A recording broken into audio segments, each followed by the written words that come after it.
ኢትዮጵያ መነካት የሌለባት አገር ነች። ታዋት አትድረሱባት። ሳውዲ አረቢያና የአረብ ኤሚሬቶች አፍሪካ ቀንድ ላይ የተከፈለ ፖለቲካ አለ በግልጽ የሚታይ። ይሄ ደግሞ ሁሉንም ይነካካልና ሱዳን ላይ ያለው ጉዳይ ከዚህ አንፃር ብናነሳ የሀገር ጉዳይ ነው። አሁን የመጣው የሀገር ጉዳይ ነው። የህዝብ ጉዳይ የ135 ሚሊዮን ህዝብ ጉዳይ ነው እየመጣ ያለው። ከሱዳኑ ጋር አገናኝተን የኤርትራም ኢንቮልቭመንት ግልጽ እየሆነ በመምጣቱ እዛ አካባቢ ላይ ቢነግሩ በራሳቸው መዳኘት ከፈለጉ ደንብ አላቸው፣ ህገ መንግስት አላቸው። እኛ እኮ የአረብ ሊግ አባል አይደለንም። ለምሳሌ ተጠርተን እንኳ ቶሎ ምን እየሰራችሁ ነው ብንባል በምን አይነት ነው የምንጠራው? 34 ሚዲያዎችን ቆጥሬያለሁ በ24 ሰዓት ውስጥ እኛ ላይ ብቻ የሚርከፈከፍ። ኢትዮጵያ በዓለም አቀፍ ደረጃ ተቀባይነት ያለው ኮንሰፕት ፈጥራ ሳለ ግን አንዳንድ ችግሮችን ደግሞ በሚዲያ ለብዙ ሰው ተደራሽ ናቸው። እኛ ግን እዚቹ ውሃ ቅዳ ውሃ መለስ እንዳንሆን ስጋት ስላለኝ ነው። ፕሮፍ የኛ ጉዳይ የሚቦካው የሚጋገረውም የሚሰፋው የሚሰራቸውም በአረበኛ ቋንቋ ነው። ይህንን ቋንቋ ካልቻልክና ካልተከታተልከው በእኛ ላይ ምን እንደሚሰራ የማወቁ ሁኔታ በጣም ደካማ ሊሆን ይችላል። የመጨረሻ ውሳኔያችን የሞት ብይን ተፈርዶብን የምናልቅ ከሆነ እኛ እኮ ጥርምጥን ያለውን ግድቡን ከፍተን እኮ መልቀቅ እንችላለን። ጤና ይስጥልኝ ተመልካቾቻችን፣ የተለያዩ ዓለም አቀፋዊ ጉዳዮችን በጥልቀት የሚዳስሰው ኤንቢሲ ዓለም አቀፍ ተጀምሯል። ዛሬ እንግዳ ይኖሩናል። በኢትዮ አረብ ግንኙነት ላይ ለበርካታ ዓመታት እየሰሩ ናቸው። በርካታ ጥናቶችም አድርገዋል። የታሪክ ተመራማሪ እንደሆኑም ይታወቃል። የተለያዩ አርቲክሎችን በአባይ ዙሪያ በህዳሴው ግድብ ጭምር ያሳተሙ ናቸው። በጥቅሉ በአፍሪካ ቀንድ ፖለቲካ ላይም በርካታ ስራዎችን ሰርተዋል። የውሃ ፖለቲካን ጠንቅቀው የሚረዱ ናቸው። ፕሮፌሰር አደም ካሚል ፋሪስ ከኔ ጋር ይገኛሉ። እንኳን ደህና መጡ ፕሮፌሰር። እንኳን በሰላም ጠበቅ። ደህና ኖት? ጠበቃችሁኝ? ደህና ኖት? ደህና ነኝ። አለን። እንግዲህ በጣም ዓለማችን በበርካታ ጉዳዮች ከዚህ በፊትም 1-3-4 ተገናኝተናል። በበርካታ ጉዳዮች ቀውስ ውስጥ እንደሆነች ይታወቃል።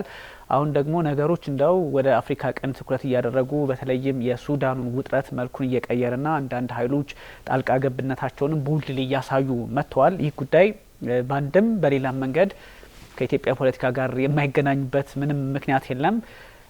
ሰሞኑን ምንድነው ምን አዲስ ነገር ተገኝቶ ነው እንደው ትኩረቱ ሁሉ በተለይም ትንሽ ከኢትዮጵያ ጋር በተቃራኒ የቆሙ ኃይሎች የሱዳንን ፖለቲካ አስታከው ኢትዮጵያ ላይም እንደው ጫና ለመፍጠር መሞከርም አይነት ያው የኢትዮጵያ ብርቱ ጡንቻ እንግዲህ ያውቁታል፣ ይረዱታል።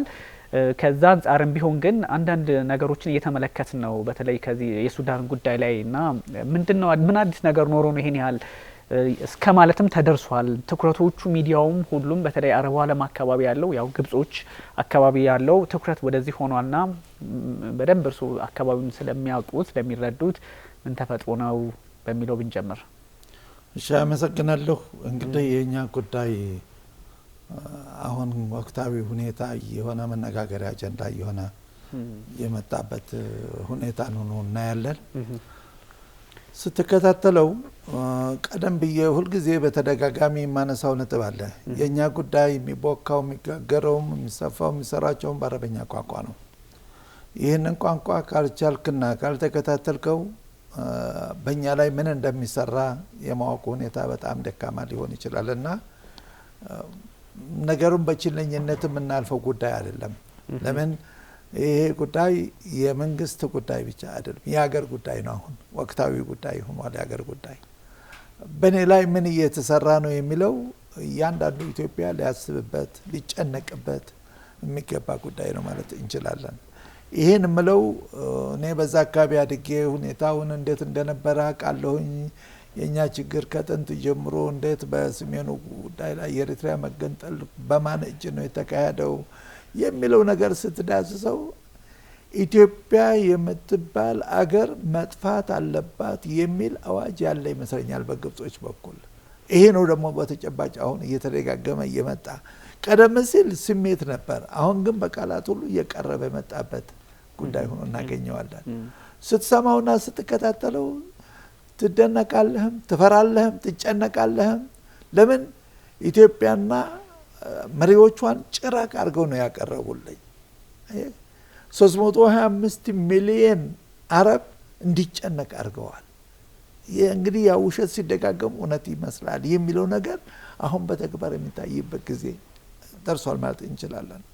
የኛ ችግር የጀመረው ከግድቡ ስራ ጋር ነው። መጀመሪያ አሁ ብለን ስናስብ ይሄን ጉዳይ መገንባት የለባቸውም የሚለው ምናልባት ወደዛ መመለስ አልችልም። ምክንያቱም ግድቡን ስንሰራ ምን እቅድ ነበር በግብጾች በኩል በደረቁ እንዴት መመታት አለበት የሚለው በጄኔራል ሕልሚ አባስ መሪነት የአየር ኃይል አዛዡ ራፋል የሚባል አውሮፕላን ተዘጋጅቶ ያ አጀንዳ ሳይሳካለት የኛ ግድብ 5 ወር ሙሌት አጠናቀቀ። ከዛ በኋላ መደፈር የማይችልበት ደረጃ ላይ ደረሰ። አሁን ደግሞ አዲሱ ቋንቋ ግድቡ አልፏል፣ ኢትዮጵያ የባህር ወደብ ማግኘት የለባትም ወደሚለው አጀንዳ ነው የገቡት። ከመሪዋ ጀምሮ ግብጽ እስከ ጋዜጠኞቿ ምናልባት ቀደም ብዬ ጠቅሼዋለሁ። የግብጽ ሚዲያ ባለሙያዎች ወይም እነሱ በዓለም አቀፍ ያሉ ሚዲያ አውታሮችን የተቆጣጠሩ ናቸው፣ ተማሩ ናቸው። ይሄ አይካድም። ይሄ ሁላችንም መሰክርበት ነው። የትኛውን ቦታ ብትሄድ ዓለም አቀፍ የዜና አውታሮች በተለይ የአረበኛውን ክፍል የሚመሩት እነሱ ናቸው። ስለዚህ ያን የሀገር ጉዳይ አድርገው የአረብ ጉዳይ አድርገው የ325 ሚሊዮን አረብ ጉዳይ አድርገው ነው እያቀረቡልኝ ያሉት። ሁለት ተቃራኒ ነገሮችን ታያለህ እዚህ ላይ። አንደኛ በአፍሪካ ቀንድ የምትገኝ ኢትዮጵያ የምትባል አገር ባትነካ ሰላም ነው የሚሆነው መረጋገጠው የሚል ደግሞ ጸሐፊዎች ሲተነትኑ ያለው። ይሄም መነሻ የሚያደርጉት የነብዩ መሐመድ ሰለላሁ ዐለይሂ ወሰለም ኑዛዜ ሀበሻን አትንኩ ያሉት እሷን መንካት አይበጅም፣ እስካልደረሰችባችሁ ድረስ አትድረሱባት የሚለው ነው እያንጸባረቁት። በተለይ ምሁራኖች፣ ሊቃውንቶች፣ ዑለማዎች፣ ኢፍታህ ሰጪ ሰዎች ይሄንን በተደጋጋሚ አሁን እያንጸባረቁ ይገኛሉ። በተደጋጋሚ ተዋት ኢትዮጵያን የሚለው ነገር። ሁለተኛው ደግሞ ሌላው የጥናትና የምርምር ባለሙያዎች በተለይ እንደ ቴቢ የሚባል ኳተር ውስጥ የሚኖር አንዱ ባዘጋጀው መጽሐፍ ኢትዮጵያ በአፍሪካ ቀንድ የምትገኝ ታላቋ ሀገር፣ እሷ ጋር ሰላም ካለ አፍሪካ ቀንድ በሰላም ይኖራል።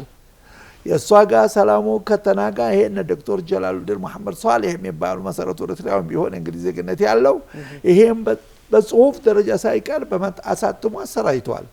ኢትዮጵያ መነካት የሌለባት አገር ነች፣ ታዋት፣ አትድረሱባት የሚለውን ነው በተደጋጋሚ በየመድረኩ እያቀረቡ ያሉት። ምን ያህል እኔ ተከታትየዋለሁ፣ አውቀነዋል፣ አሳውቀነዋል ለኢትዮጵያውያን። ይሄ ምናልባት ዲክመት ሊሆን ይችላል። በሜዲያም ደረጃ በዲፕሎማሲም ደረጃ አልተሰራም። ይሄም በጉል የምናገረው ነው በተደጋጋሚ እና በዚህ አይነት እየሄደ ያለ ጉዳይ ነው። አሁን የባህር ወደብ ጥያቄ መጣ። የ135 ሚሊዮን ህዝብ ፍላጎት ነው 21ኛው ክፍለ ዘመን ላይ። እኛ ባህር ወደባችን ታሪኩም ማንነቱም ንብረቱም የኛ ነው። አሰብ ወደ ባለቤቱ ያላግባብ ይሄድብን ይመለስ። ይሄ ደግሞ ብዙዎቹ ያጸደቁት ነው፣ የተቀበሉት ነው። 60 ኪሎ ሜትር ርቀት ያለው ከአፋር በብቸኝነት ይህችን የመሰለች ትልቅ ሀገር ከባህር ወደብ አልባ ሁና እንዴት ትኖራለች? ነውር ነው፣ አሳፋሪ ነው የሚሉ ደግሞ ጸሐፊዎች አሉ የሚከራከሩ በዚህ ጉዳይ ላይ። ስለዚህ መብቷ ነው። ግብጾች ደግሞ በሌላ መልኩ ይመጡልሃል።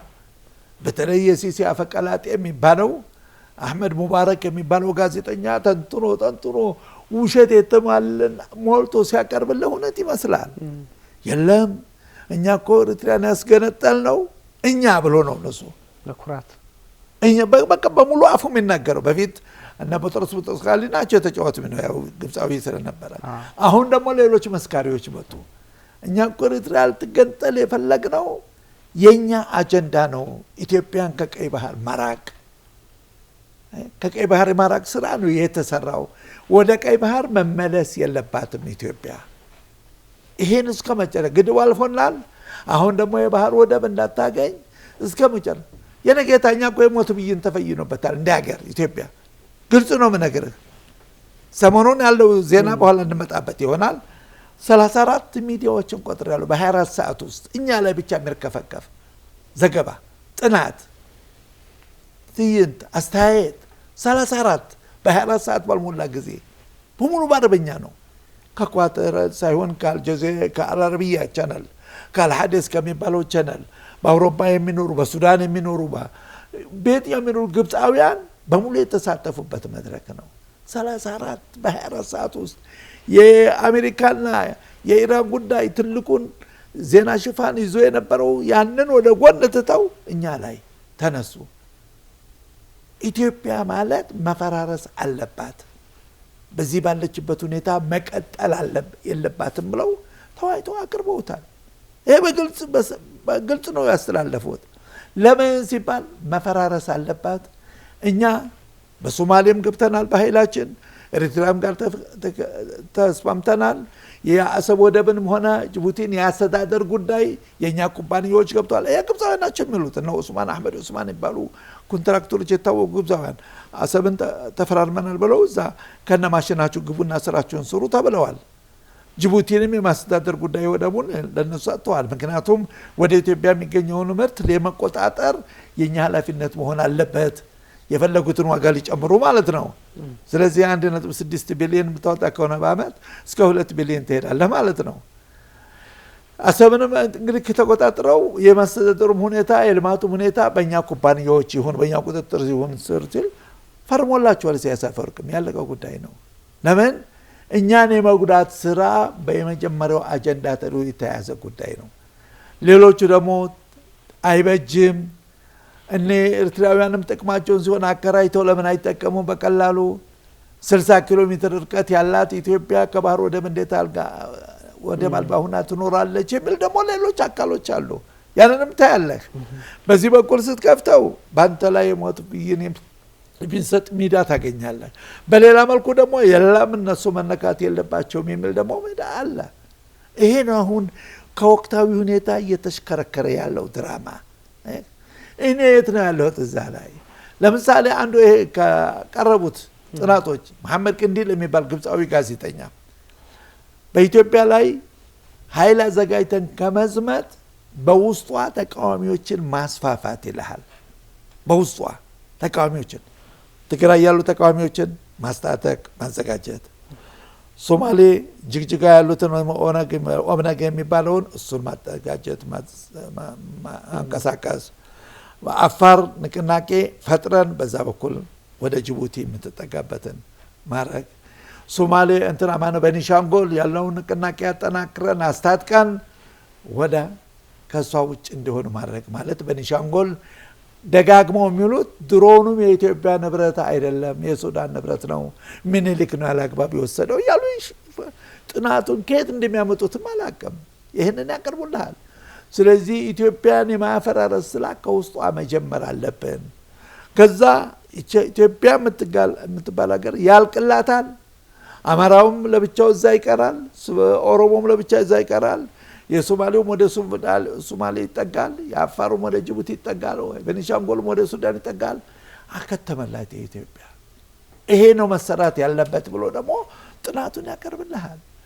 ኢብራሂም ሸርቃዊ ተንትኖ ዶክተር ይሄ እንግዲህ ካይሮ ዩኒቨርሲቲ የመሬት ጥናትና ምርምር ኃላፊ ነው፣ ጂኦሎጂስት። ይህም ብሎ ሲያቀርብ ታፍራለህ። ምንድነው የበደልናቸው እኛ? ምንድነው ያደረሰው? በቃ ከድህነት መውጣት የለባችሁም። አንዱ ከጥራቱ ካቀረበው ኢብራሂም ሸርቃዊ እኛ እኮ ግብጽ ውስጥ ይላል ለምሳሌ ኢትዮጵያ ግድቡን የሰራችው 5000 ሜጋዋት አመርታለሁ ብላ እንደሆነ እኛ 5000 ሜጋዋት የአንድ ከተማ አገልግሎት የሚሰጥ ነው ያለን ይላል። እኛ ችግር የለም ሞልቶናል። ኢትዮጵያ ግን 60 ሚሊዮን ህዝብ በጨለማ ኖረው ግን አሁን ይሄንን ኃይል ካገኘ ደግሞ ይነቃቃልና ማደግ የለባትም ኢትዮጵያ። ይሄ ነው እንግዲህ ጥናቱ መጨረሻው ይሄ ነው የሚያስጨብጠው። እኛ ጋር ወንጀል ሁሉ ነገር ለምን ስለዚህ ብዬ ነው የሞት ብዬን በይረባ አካታሚ ግብጾች የሞት ብዬን ለነሱ ኮመን ነው። ታውቃለህ 40,000 የሚሆን እስረኛ አላቸው በግብጽ ውስጥ በመረጃ የደረሰኝ 40,000 እስረኛ። ከትላንት ወዳ ባለፈው ሳምንት ማለት ነው አንድ ችሎት ብቻ መቀጣጫ እንደሆነ ብሎ ዝቶ የወሰነው 126 ሰው በሞት እንዲቀጡ አደረገ። ተከሳሾች በሞት 126 ሰው ያን ቀን ምሽት በ126 ቤተሰብ ውስጥ የሐዘን ምሽት ብለው ነው የሰየሙት። 168 የእድሜ ልክ እስራት በየነባቸው። ይሄ ለነሱ ኮመን ሰብአዊ መብቶች የት ነው ያሉት? የሁሉ ሲሆን ሌላው ነው የሚቀሰቀሱት። እኔ ጋር ደግሞ ኢትዮጵያ መጥፋት አለባት የሚለው ነገር ይሄ አንዱ ዘርፍ በእኔ ላይ እየተሰናል። ሌላው ደግሞ አንዱ ጸሐፊ ምን ይላል? ሙስጠፋ በክር የሚባለው የፓርላማ አባል ነው። ኢትዮጵያ አፍሪካ ቀንድ የአፍሪካ ህብረት ስብሰባ በኢትዮጵያ ውስጥ መሆን የለበትም። የአፍሪካ ህብረት ከኢትዮጵያ መነሳት አለበት፣ መውጣት አለበት። ምክንያቱም ሰላምና መረጋጋት የሌለባት ሀገር ስለሆነች የአፍሪካ መሪዎች እዛ ሄደው ራሳቸውን ለአደጋ ማጋለጥ የለባቸውም። ይህን ከትላንት ወዳ በሰፊው ነው የተነተነው። ስብሰባ ምን ጋ ወንጀል ሆነ፣ ኢንቨስትመንትም ኢትዮጵያ ውስጥ ወንጀል ሆነ፣ የንግድ እንቅስቃሴም ከሌላው ጋር ተባብረ ከሳውዲ 90 የሚሆኑ ዴሌጌሽን የያዘ ንግድ አካል መጥቶ ባለፈው የገባ ሳውዲዎች አበዱ ወይ? ሰላም በሌለበት ሀገር እንዴት ሄደው ነው ገንዘባቸውን የሚያፈሱት የሚለው ደግሞ ሌላው ጋዜጠኛ ይተነትነዋል። ይሄን ሉጥፊ ዘከሪያ የሚባል ግብፃዊ ጋዜጠኛ እና እኛ ላይ ምንድነው ወንጀል የሆነው? ለምን ሁሉ ጥላቻ በእኛ ላይ ነው? የነገታ የነሱ ችግር የሚፈጠር ከሆነ የሚያሰባስባቸው አረብ ሊግ አለ 23 ሀገራቶች ወዲያ። ሱዳንም የአረብ ሊግ አባል ነች፣ ኢሚሬትም የአረብ ሊግ አባል ነች። ለምን እዛ ሄደው አይዳኙም? እኔ ምን አፍሪካዊ እኮ ነኝ? ለምን እኔ ወነጀሉኛል? እኔ ምንድን ነኝ? እኔ ጋር መጥተው እናንተ ናችሁ ምን ግንኙነት አለኝ? እኛ እኮ ለሱዳን እውነቱም ብነግርህ ሰላም እንዲሰፍን ትልቅ መስዋዕትነት ከፍለናል። በዶክተር አብይ የተነሳ አምባሳደር ማህሙድ ዲሬር አንድ ወር እኮ ነው እዛ የተቀመጠው። ለሱዳን እኮ ሰላም አስፍነን ነው የመጣ ነው በዛን ጊዜ። ስለዚህ ለሱዳን ሰላም ነው እንጂ ጥረት ያደረግነው። በተቃራኒው ግን ሱዳን ለኔ ምንድን ነው የሰራቸው? ወደ ኋላ መለስ ብለህ ነይ። የነ ችግር እኮ 90% የሚመነጨው በሷ ድንበር ላይ እየተላለፈ እኮ ነው። ፈላሻዎችም ማን ነው የሸጣቸው ለእስራኤሎች? ሙሳ ኦፕሬሽን በሚል የኒመሪ ምክትል የነበረው አይደለም እንደ ዑመር ጠይብ $8 ቢሊዮን ተቀብሎ ጉቦ አንስቶ ዜጎች እኮ ናቸው ከሞላ ጎደል አንስቶ እኮ ለእስራኤሎች የሸጣቸው እሱ እኮ ነው። ይሄ አንዱን ሰድ የሁስኒ ሙባረክ ግድያ በ1995 አዲስ አበባ ለምን ተሞከረ? ለምን ሌላ ሀገር አልተደረገም? እኔን ለመወንጀል አፍሪካ ህብረት ሰላም የለም ከዛ ይነሳ የሚለውን ጥቁር አሻራ ለመቀባት እኮ ነው። ግብጽ ውስጥ ለምን ሄደው አልሞከሩም? ሱዳን ሲመጣ ለምን አልሞከሩም? ወዳጅ ነበሩ። ሌላ ሀገር ለምን አልሞከሩም? ለምን ኢትዮጵያ ላይ ፎከስ አደረጉ? ሱዳኖች በዛ ኦፕሬሽን እኮ ተሳተፉ በሙሉ ሱዳኖች እኮ ናቸው። በአጋጣሚ ለማስረጃ ብሰጥ ይሄ አንዱ ነው። የኔ በቀይ ሽብር የተነሳ በመቶ ሺህ ቢሆን ወጣት እኮ ፈልሷል ከኢትዮጵያ። በጅቡቲ ሄደው በሶማሌ ሄደው እየጠሩ ኤጀንሲ በመክፈት ዛሬ ልክ ሰራተኛ እንደምንልኩ ኤጀንሲዎች ያን ጊዜ ደግሞ እነሱን እየሰበሰቡ እየሸጡ ትራቨል ዶክመንት ያን ጊዜ ጋዛ ጦርነቱ ነበር እና ከካፒታሊዝም ሀገሮች ወደ ሶሻሊስት ሀገሮች የሚሄዱበት ትራቨል ዶክመንት ይቸበቸብ ነበር። ያንን ኤጀንሲዎች ከፍተው ሱዳኖች በመቶ ሺህ የሚቆጠር እኮ ኢትዮጵያ ነው ወደ ገልፍ ሀገር የሸጡት። አትርፈውብናል እኮ ነግደውብናል እኮ። የሰሜን ጦርነቱ ውሰድ። ማን ነው በስተጀርባ ያለው? ማን ነው መሳሪያ እንዲገባ ያደረገው? ስለዚህ እኛ የሁሉም ይሆን ጎንበስ የጎረቤት መብት ይከበር ብለን ጎንበስ ብለን አልፈለን። ለሱዳን ጥሩ ነገር ነው የተመኘነው፣ መጥፎ ነገር አልተመኘንም። ሰላሟ የሷ ካለ የኛም ሰላም ይኖራል። ሰላም እንዲሰፍን እንመኛለን ብለን በተደጋጋሚ አቋማችን ይሄ ነው። ለምን ወነጀለው? ሰሞኑን አንድ ዘገባ ወጣ ሮይተር ያስተላለፈው በሳተላይት ብሎ እሺ ምንድነው ነውሩ? የት ነው ክስተቱ ተገኘ የተባለው? አሱሳ አይደለም እንዴ? አሱሳ ምንድነው? የኔ ክልል እኮ ነው ከሞላ ጎደል። ጥሩ በዘገባው አስተክቶ ምን ይልኛል መሰለ? የአሱሳ ኤርፖርትን አስፋፋች ኢትዮጵያ። በማን ድጎማ? በኢሚሬት ድጎማሉ። በፈለጉት ያርጎት። ግን በአገሬ ላይ ኤርፖርት ማስፋፋት መገንባት ነውር ማለት ነው። ሚሊተሪ ካምፕ እዛ መሰረተች። አዎ ማሰልጠኛ።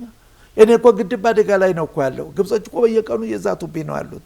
ይሄ ግድብ መፍረስ አለበት፣ መደምሰስ አለበት፣ መጥፋት አለበት ብለው እኮ ወስነውብኛል። ይሄን በወሰኑበት ሰዓት መከላከል ግዴታ መኖር የለብኝም እንዴ? ስለዚህ የሚሊተሪ ካምፕ እዛ ውስጥ ማቋቋም ማለት ምንድነው ወንጀሉ? ማሰልጠኛ ማቋቋም ምንድነው? በሱዳን ላይ እንዲዘምቱ ብዬ አይደለም፣ ግን የራሴን ግድብ የራሴን ሰላም ሆኖ ከተገኘ የኢትዮጵያ መንግስት በጉዳዩ ላይ እንትን ስላላለው ከሆነ ግን እነሱ የሚያረጉት ስለሆነ ኢትዮጵያም ከጥቅሙ አንፃር ከብሔራዊ ጥቅሙ አንፃር ብታረጉ ምን ችግር አለው ነው? ችግር አለው።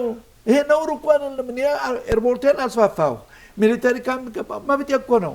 በሀገሬ ላይ ይጨቆ ሱዳን ውስጥ አልገነባሁም አላቋቋምኩም እኮ ሱዳን ውስጥ ወይም የኢትዮጵያ ወታደሮች የነገታ ሐሚቲ እኮ 225,000 ሚሊሻዎች አሉት 225,000 ሲቋቋም 22,000 ብቻ ነበሩ አሁን 225,000 ደርሷል ከቻድ መጣቸው ከኒጀሪያ መጣቸው ከኮሎምቢያ መጣቸው ከምን ያመጣቸው አንድ ኢትዮጵያዊ አታገኝም እዛ ውስጥ አንድ ኢትዮጵያዊ ያምጣልኝ አንድ ማስረጃ ኢትዮጵያ ዜግነት ያለው ኦሮሞም ይሁን አማራም ይሁን በኒጃንጎል ይሁን እስኪ ሐሚቲ ሰራዊት አንድ ኢትዮጵያዊ ተገኘ ብሎ ያምጣልኝ ማስረጃ የለም አንድ ኢትዮጵያዊ እንኳን አልተሳተፈም እዛ ሐሚቲ ጎን ሆኖ ይሄ በሌለበት እኮ ነው እየተወነጀልኩ ያለው ለምን መቀኝነት የግብጾች መቀኝነት ሌላ 34 ጊዜ ይሄን አጀንዳ ኢኮቤ ያደርጉ ሲዋቀሩ ይሄ ምንድነው ያለምን ግንዛቤ በኢትዮጵያ ላይ ይሄን አሁን ምክንያቱም የሱዳን ጉዳይ ወቅታዊ ጉዳይ ሆኗል ከነሱ ሙስሊሙ በሳሎች አሉ የሱዳን ምሁራኖች ተከታትያለሁ ኢትዮጵያ በሱዳን ላይ መጥፎ አዝማሚያ የላትም ስለዚህ በዛ አካባቢ ኢትዮጵያ እንዲታኮርፍ ማድረግ እንዲትቀየም ማድረግ አይበጅም የሚሉ ደግሞ አሉ ነው ኡስማን የሚባሉ ጋዜጦች ሱዳናዊ ትላንት ማታ ይሰጥ ነበር ሐዲስ በሚባለው ቻናል ላይ ማስቆረፍ የለብንም ኢትዮጵያን ተዋት ባካችሁ ተዋት የራሱ የሆነ ችግር ሊኖራት ይችላል አገር ውስጥ ችግሯን በራሷ ችግር ትፍታ የኛን ወስደን እዛ ውስጥ ብናስገባው ሱዳን ማትወጣበት አዘቅት ትገባለች የሚለው ነው ሲተነተን ነው ሱዳናዊ ነው ኢትዮጵያዊ እንኳን አይደለም ይሄ ሁሉ አቋም ያለበት ሁኔታ ታያለ ደግሞ በሌላ መልኩ ስለዚህ እኔ በአጠቃላይ ሐሚቲም ጋር ይሁን ብርሃንም ጋር ይሁን አንድ ኢትዮጵያዊ ተሳተፈ የለም በሌላ መልኩ ደግሞ ኤርትራ ፎክራ እኔ ብርሃን ድጋፍ ሰጪ ነኝ ብላ ይኸው ትፎክራለች ያ የራሳቸው ጉዳይ አይመለከተንም እኛ ወንድሜ ችግራችን ረሃብ ድህነት ኋላቀርነት ነው ሰላም በራሳችን መፍጠር ግዴታችን ነው የዚች ሀገር ፍላጎት ኢንቨስትመንትና ቱሪዝም ነው ሰላማችንን አስፍነን ስራችንን አልምተን ልማታችንን ተግባራዊ ማድረግ ነው ስራ አጥነትን መቅረፍ የኛ ቤታችን ስራ አስፈላጊ ወቅታዊ ጉዳይ ነው በሌላው ላይ ጥላትነት መፍጠር አንፈልግም የወደቡ ደግሞ አስፈላጊነት ለኛም ሳይሆን ለጎረቤት ሀገሮች ወሳኝ ነው ቀይ ባህር ኢትዮጵያ ንብረት መሆኑ ከጥንትም በታሪክም እየተረጋገጠ ጉዳይ ስለሆነ ያ መብታችን ያለ አግባብ በእኛ ፍቃድ ሳይገኝ ተሽጦብናል ተወስዶብናል ነው ይሄ ነው ሀዙ ከነሱ ያሜው ባህር ነጃሺ በሉት የነጃሺ ባህር ይበሉት የታሪኩ የሚያስታውስ ነው እኛ ስልጣኔያችንም ታሪካችንም ታሪክ ቀይ ባህር ተሻግሮ የመጣ ነው በእኛ ቁጥጥር ስር በነበረበት ጊዜ ቀይ ባህር የሰላም ባህር ነበር ያሲ አልቅ ነው አሁን እኛ ስንባረር ነው ከዛ ባሁሲዎቹም መጡ የባህር ወንበዶቹም ተከሰቱ መቆጣጠር አልቻለም ሌላው ዓለም ስለዚህ እኛ ዛን መለስልን የኛንም ሰላም ያካባቢውንም ሰላም እናስፍን ነው ምርታችንን ደግሞ በመጠነኛ በተግባቢ ያለው ዋጋ ሽጠን እንጠቀም ነው ለነሱም ጥቅም ነው ለነሱም አሁን ከዙይን የሚባለው ባህር በእነሱ በኩል ያለው ኢራናው ሚሳኤሎቿን አጥምዳ ዘማክ ዛሬ ላቃጥለው ነገያ ላቃጥለው ያለች ኢንሹራንሱ ጨምሯል መጓጓዣው ጨምሯል ሰላሙ ጠፍቷል የሚሊተሪ ካምፕ ሆኗል ተላልፊያ ወደብ እኛ ያለበለ ጊዜ ቀይ ባህር ሰላሙን ጠብቆ መጓዝ አለበት ስለዚህ እኛ ዛ መገኘት ለኛም ጥቅም ስንል ለጎረቤትም ጥቅም ስንል ሰላምና መረጋጋቱ በጋራ እንዲሰፍን ነው አሁን አፍሪካውያንን አረቦች አይደለንም ይሄ ተረጋገጠ ነው እነሱ የኛ ቀይ ባህር የአረባዊ መሆን አለበት የሚሉት ከሆነ ብቻቸው ሊወጡት አይችሉም የኛም ተሳትፎ ሊያስፈልግ ይችላል እንደ ባህር እንደ አፍሪካ ቀንድ ሀገር ታላቁ ሀገር የምትባለው ከኛ ካብራካችን ወጡ ናቸው ሌሎቹ በህዝብም ደረጃ በታሪክም ደረጃ በማንም ደረጃ የኢትዮጵያ ታሪክ የሚረሳ አይደለም በዚህ መልኩ ነው መታየት ያለበት ስለዚህ እኛ ሰላም ነው የምንፈልገው ሰላም ይስጡን ከዚህ ብሶ ግን የመጨረሻ ሞት ብይን የሚፈርዱብን ከሆነ ተኝተን አንገታችንን ሰጥተን ሞትን አንቀበልም መፈራፈር ግዴታ ሊያስገድደን ይችላል ይሄን ስለታላ ይሄንን አደጋ በማት ምን ያስፈልገናል በገር ለምን ይሄ አጀንዳ በጊዜው ወጣ ቅድም እንዳልኩ ሁለት ነገሮች ናቸው የአፍሪካ ህብረት ስብሰባ አላሁ ያችን ለማደናቀፍ ሁለተኛ ምርጫችን እየተቃረበ ነው ያችን ለማደናቀፍ የሁለቱ ብቻ በግብጾች በኩል ይሄ የቤት ስራ ሆኖ ተከሰቷል በአሁኑ ጊዜ በጣም አመሰግናለሁ ፕሮፌሰር ብዙ ነካኩኝ እኔንም ትንሽ ሱዳን ላይ እንቆያለን ኦፍ ኮርስ ግን እንደው ሞር ያነሱት ነገር ያው እኛም በሚገባ የሚነካ ሆኖ አገኘሁትና እንደዚህ አይነት ነገሮች ሲኖሩ እንግዲህ በ24 ሰዓታት ውስጥ እርሱ እንደነገሩ 34 ጊዜ በ34 የተለያዩ ቻናሎች እንደዛ ሁሉ አረብ እንዲደርሰው ማድረግ ኢትዮጵያውያንም አረብኛ የሚችሉ አሉ እነሱ እንዲገባቸው እንዲረዱት እነሱ በሚፈልጉት ፍሬም ልክ ሲሰጥ የኢትዮጵያ ውስጥ ያለ ሚዲያ ቁጥራችንም የሚታወቅ ነው። ግን በዛ በኩል ቦልድሊ 5 ሚዲያ እንኳን የሚደርስ አይመስለኝም በዚህ ጉዳይ ላይ 5ም አይደርስም። ኦፍ ኮርስ እንግዲህ እኛ ሰራን ይሄን ጉዳይ ትንሽ ይሄ ነገር ትንሽ እንትን አለኝና ምንድነው መደረግ ያለበት? ሚዲያ ውስጥ እንደው የሆነ አጀንዳ ሲመጣ ብቻ እሷን ይዞ እሷን እንትን ብሎ መቀጠል ነው ያለበት? ምሁራን ውስጥ ደግሞ የሆነ ዳይሬክሽን ወይም አጀንዳ ምናምን ካልተሰጠው እንዲሁ እጃችን አጣጥፈን ተቀምጠን ይሄ ሁሉ ቀላል አይደለም። 34 ሚዲያ በተለያየ መንገድ ሀሳብ ማስተላለፍ ማለት ለዛውም ብዙ የኢኮኖሚ የዲፕሎማሲ ጥቅም ባለን ቀጠና አካባቢ በነ ካታር በነ አረብ ኤሚሬቶች በሚድል ኢስት በነ እስራኤል ጭምር በነ ኢራን አካባቢ ጭምር የሚሰማ ቋንቋ ነውና በተለያየ አጋጣሚ ኢትዮጵያ ከሁሉም ጋር ስለምትሰራ ለነሱ የሚፈጥረው ምስል ቀላል አይደለምና በተለያየ አጋጣሚ ዲፕሎማቱም ሚዲያውም መስራት አለበትና ምን ማድረግ አለብን? መጣለን ወደ ሱዳኑ በደንብ ይኸው እዚህ ጋር የቤት ስራ ሆን ተፈጥሮልናል ወደደንም ጠላንም። እውነት ልምዘል እኛ ፀሐይ ወጥታ ስትገባ ሰላም ያለ ይመስልናል። ይሄ የሷ ባህሪ ነው፣ ስራዋ ነው። ጧት ትወጣለች፣ ማታ ትገባለች። ግን ዛሬ ቅዳሜ ወጣች፣ ቅዳሜ ማታ ገባች፣ እሁድ ወጣች፣ እሁድ ማታ ገባች። ይሄ በየቀኑ በየሰዓቱ በየደቂቃው ዛሬ ዓለም ወደ አንድ መንደር ተቀይራለች። ቴክኖሎጂ ኢንፎርሜሽኑ አገናኝቶናል ከሌላው ዓለም ጋር። በእኔ ላይ ምን እየተሰራ ነው የሚለውን የመከታተል የወጣቱም የሃይማኖት መሪውም የፖለቲካ መሪውም የመንግስት አካላትም ነጋዴውም ሁሉም ሊያቀው ሊገነዘበው ይገባል። ይህ ነው ሜሴጅ አደራዬ። የሀገር ጉዳይ ነው አሁን የመጣው የሀገር ጉዳይ ነው፣ የህዝብ ጉዳይ የ135 ሚሊዮን ህዝብ ጉዳይ ነው እየመጣ ያለው። በእኛ በሀገርም በህዝብም ላይ ትልቅ አጀንዳ ግብጾች ተነሳስተው የማጥፋት ስራ ሊሰሩ ተዘጋጅተው አልቀዋል፣ ጨርሰዋል የቤት ስራቸውን። ትላንት ወዳ ግብጽ ፕሬዝዳንት ኢሚሬት ሄዶ ኢሚሬት አሜሪካ ነበር ሲዋየ ነበረው። የወታደር ደሞዝ አነሰኝ ብሎ ከዛ ቀርፎ ለመውሰድ ነው። ለነሱ አንድ የስታቲስቲክስ ሰጠው የ2016 ግብጽ 42 ቢሊዮን ዶላር እንደ አውሮፓ አቆጣጠር ነው ከሳዑዲ ድጎማ አግኝታለች። 42 ቢሊዮን ዶላር። ትራምፕ ወደ ገልፍ ሲጓዝ የኢኮኖሚ ሰው ነው እሱ፣ የፖለቲካ ሰው መስሎ ብዙዎቹ ይናገሩታል ነው። ትራምፕ ነጋዴ ነው፣ የወጣለት ነጋዴ ነው። ጥቅም ነው የሚፈልገው፣ ትራንዛክሽናል ነው። ይሄ ነው ፍጹም። ጥቅም ካገኘ አሜሪካንንም ከጠረፍ እስከ ጠረፍ ለመሸጥ ዝግጁ ነው። ወደ ገልፍ ሲጓዝ ሳዑዲ ሲገባ የቁርአን አንቀጽ ነው ያነበበላቸው ከአውሮፕላኑ ገና በሩ ሲከፈት ልባቸውን ለመቀማት እንትን ወቲኑ ዘይቱ هذا البلد الامين ይሄ እንትን የመተማመኛ هذا البلد الامين ማለት ክብር እምነት ጥበቃ የተሰጠው በፈጣሪ በኩል አገር ብሎ ነው ያሞገሳቸው። ልባቸውን ሳበ። 12 ትሪሊዮን ዶላር እኮ ነው ቃል ያስገባቸው ገልፎችን። 12 ትሪሊዮን ዶላር ቢሊዮን እኮ አይደለም። ያን እኮ አትርፎ ነው ከአሜሪካ ከመንቀሳቀሱ በፊት 55.5 ነበረ ድጋፍ የነበረው በህዝብ በኩል። ከዛ ሲመለስ 3 አውሮፕላን ይዟል። አንዱ የሱ ስታፎች፣ ሁለቱ ግን ነጋዴዎች ነበር ጭኖ የመጡት። ያ ሁሉ ተፈራርሞ ሲመጥ በአንድ ጊዜ 75 ድምፅ አገኘ፣ እድገት አገኘ። ኢኮኖሚ ሰው ነው፣ ከዛ ውጭ አይደለም። ትራምፕ ይሄን አትርፍ የመጣው ብሎ ኦፊሻል ነው፣ አይደብቅም። ደግሞ በዚህ ነው ማደንቀው። ግልጽ የሆነ ሰው ነው። ሲዘርፍም ይዘርፋል። ከኳተር እንኳን አውሮፕላን ስጦታ አግኝቷል። ስለዚህ አትርፎ ነው የተመለሰው። ይሄ ቢዝነስ ነው እየተሰራ ያለው ማለት ነው። ሰሞኑን ባለው የሚያስቀው ሁኔታ ኢራንን አጠፋላቸዋለሁ አላቸው ገልፎችን፣ ግን 4 ትሪሊዮን ዶላር ትከፍሉኛላችሁ አላቸው። በዚሁ ቃላት ኢራንን አጠፋላቸዋለሁ። ማጥፋት እኮ ሊችል ነው። ወይም ውዝግቡን ከስቶ ኢራን መሳሪያላት ብንል እሱም አለው ብንል ያንቀሳቀሳቸው እንትኖች መርከቦችም ሆነ የጦር መርከቦችም ሆነ ዝግጅቶቹን ዓለምን በአንድ ጊዜ የሚያጠፋ እኮ ነው። ያ ሁሉ ለአንድ ሀገር ለኢራን ተብሎ የተሰማራ ኃይል ነው። ማጥፋት ይችል ነበር፣ አልፈለገም።